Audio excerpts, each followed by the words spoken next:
আমি কাস্টমার আমার কাছে কাস্টমার না আমার কাছে কথা হচ্ছে কাস্টমার ক্যান্সেল করবে না আমি গাঁট থেকে ছেড়ে বলবো ঠিক আছে একটা তো বইদম যখন ছিল আমি তো 4800 টাকায় উল্টো ভাবে বার করছিস 4800 টাকা করে হ্যাঁ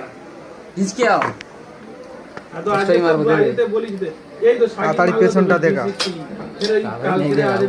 ক্যামেরাম্যানের ফটো হচ্ছে না ভেঙে ফেলবো সেটা বলতে পারবো না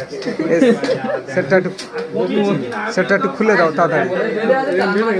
আমার নিজের বোনায় ফ্রিজ কিনেছে 400 টাকা বেশি ওটা নিজের বোনায় তাও বলি যে একটু ভুলভাল হয়ে গেছে গাইস একটু ভুলভাল হয়ে গেছে বার করো তাড়াতাড়ি। ওর একটু ভুলভাল হয়ে গেছে ওর রাগ হচ্ছে ওই আগের দিন এদিকে ভরা হয়েছে বিল মারলে এই ধারে যে ও এসে দেখছে হোম ক্রেডিট মারা হচ্ছে প্রায় ওয়াও লাইক 1 মিনিট 2 মিনিট হয়ে যাচ্ছে অত দাম অন করো